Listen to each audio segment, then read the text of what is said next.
mates, welcome on board Royal Caribbean's Symphony of the Seas. We are here for the first sailing of this ship from Cape Liberty, New Jersey on an 8-night voyage. So if you're interested in checking out all the details of that, be sure to view all of the videos in our Symphony of the Seas playlist, where you can find the full and complete ship tour, our daily videos, and this video that you're about to watch right now, our room tour. We have an ocean view balcony, so let's go ahead and get it started. Our tour of our room on board Symphony of the Seas begins right now. All right, deck 14, port side, just off the midship elevators and stairs there. We turn and we find room 14270. And when you first arrive, you will find your room keys right there in a sealed envelope. And then you'll be able to tap and head inside. And here's a look at our overview of our room as we enter. And then we're gonna kind of go over everything in detail here step by step, starting with our entryway. Upon entering the room, looking back at the door, we will find our safety information as well as our magnet to put on the outside of the stateroom door to let the stateroom attendant know that you do not want to be disturbed. You have your peephole with cover there. Deadbolt lock down below. Over here we have a light switch which controls our main lighting for the room, the ceiling lights, all that stuff, and then a key card slot here that also controls the lighting. You need to have something in here to operate it, so they've been kind enough to give us a placeholder one there. But if there isn't one, you can use your CPass card, or if you brought some other extra old hotel room key or something like that, you can slip in there as well. Now right next to that we will find this door which heads into the bathroom, as well as our light control for the bathroom, which I always like when they do on this side of the door so you're not having to reach around, and then your thermostat control here as well. So let's take a look inside the bathroom. So as we open up the bathroom door here, we will find a couple of hanging hooks on the back side of the door, and then we will see our shower area, which is the nice newer style rounded glass shower, so you do get more room in there. You're not as cramped and crowded. This shower does include the standard features like the adjustable removable shower head. You can move that up and down or take it off as a wand. You do have a couple of hanging hooks down there below the faucet controls as well.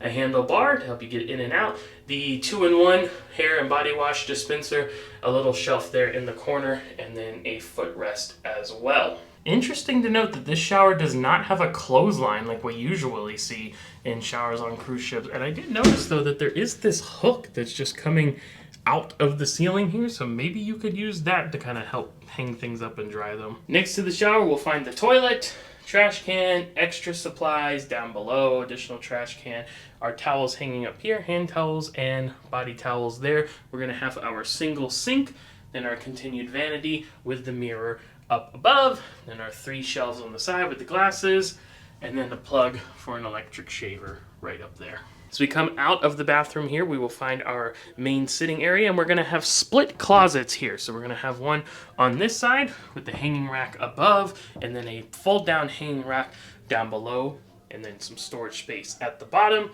And then over here for this closet, it's going to be a little bit smaller. You're going to have a smaller hanging space here that goes all the way down, and then you're going to have 1, 2, 3, 4, 5 cubbies, as well as a 6th that contains the safe for the room. And to give you an idea of how big that is, I'm touching the back, so not huge there, but it is there nonetheless. And below that, you will have a couple of pull-out drawers right there. Not soft close like we see on a lot. Oh, that one? No, I think it just kind of got caught there. In between the 2 closets, we'll find our main sitting space with the couch area, some nice artwork, and a light up above here. Now, something interesting to note with the couch, this room is a 2-person occupancy only, so it's only the main bed area, which we'll get to in just a little bit. So this is just a sitting couch. It's not a sleeping area at all. But if you don't want to sit this way, you want to sit the other way and kind of look out your window, these do remove, and you can just flip them around like that and then slide those down. So you do have that option to flip it around. Across from the sitting area, we find a full-length mirror right as we come in the room, our trash can, and then our desk vanity area. So we have our chair there with the pull-out handle, our desk, and then we have some plugs here. We have a couple of USB ports, 3 standard American outlets, 1 European outlet, and then a light control for the lights in the mirror up above. And next to that, we find kind of our dresser, I guess you could call it, wardrobe area. Inside this drawer, we'll find the hairdryer provided and the tissues as well.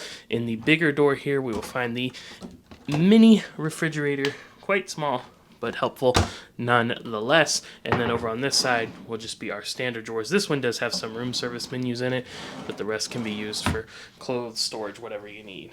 Now we enter into our bed space. The bed is currently set up as a Royal King, which is really more like a queen, but you can split it into 2 twins, and then they would take the 2 nightstands and put them together in the middle. But right now, set up with the Royal King with the nightstands on either side. You do have some artwork up above, and each side does have its own wall-mounted light, with a little switch down below it there, and then there's a switch here as well, which controls the main lights for the room, the ceiling lights. And you do have an American plug there, which is great. They added that on the newer ship, started putting it bedside, so really handy to have. Unfortunately, just this side, the other side has the phone for the room. The nightstand does have a little cubby space there, and it's pretty much the same on this side. Again, just with the phone instead of the plug.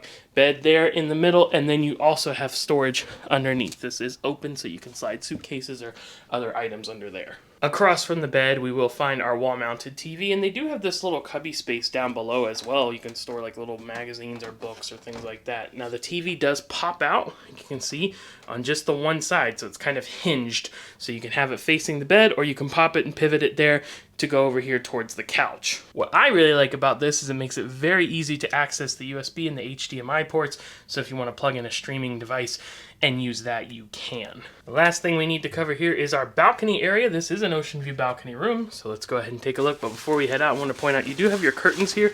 They don't really have the thin day shears, I don't see, at least on this side. This is the heavy blackout curtain. You can see there's the light switch there, which actually controls the light up above there. So you would think it's for the light on the just on the balcony, but it's actually for that. And now the balcony itself, we're gonna head out here. I wanted to point out though, it's not just the glass door. You do have the nice window panel here and the large one on that side. And something else I like to point out with balconies, they do have these child safety locks, which are quite high. So if you need that for additional safety, you have it. Your handle's here, you flip it up like that, push the door open, and now you can watch your step because it is elevated there, come out onto the balcony. This one has the 2 chairs which can lay back, so the loungers and the ottoman tucked underneath for each one, and then a small table there in the middle. And you do have these dividers which can be opened up by the stateroom attendant if you're traveling with the people in the rooms on either side of you. And notice there actually is no light out here on this balcony, so that light switch inside just for the lights up above the curtains. And now the moment we've all been waiting for, the view, which is obviously going to change depending on where you're at and where you're sailing from. But this is the first sailing of Symphony of the Seas from Cape Liberty, New Jersey, servicing the New Jersey and New York area, and that is what we have a view of here. Now I did want to point out, because we're on deck 14, you do have this overhang here from deck 15, so if that's something that's going to bother you, just keep that in mind. You might want to drop down a deck or two. I like it because it can prevent, rain and stuff like that getting on you if it's really hot outside, direct sunshine hitting you, but it's obviously your preference. And as I mentioned, the view will obviously change depending on where you're at and where you're sailing from. But if you're coming to sail on Symphony of the Seas or any other ship leaving here in Cape Liberty, New Jersey, I do recommend staying on the port side if you have an ocean view or a balcony or a suite that's going to have some kind of exterior view, because you get the view of Manhattan and New York City over there, and you'll also be able to see Coney Island further on during this sail out. So if you choose to take in the sail away from your balcony or your porthole window, you'll be able to enjoy that. Normally I'd say it doesn't really matter what side of the ship you are on, but here I think it does a little bit. Well, there you have it, friends. That is our tour of our ocean view balcony on board Symphony of the Seas. If you'd like to come on board Symphony of the Seas, we are travel agents. Our services are completely free. We never charge any fees or costs whatsoever, and you will never pay a single cent more to book with us than you would direct on your own. And even if you've already booked on your own within the past 30 days and you're not paid in full, you can transfer to our travel agency free of charge, and we'll be able to assist you the rest of the way. So either way, we hope we will hear from you soon. Once again, I want to remind you to check out the full Symphony of the Seas playlist, where you'll see this room tour, the full and complete ship tour, and our 8 daily vlogs as well. Thank you for joining us for today's video, but we're signing off. We'll see you next time. Happy travels!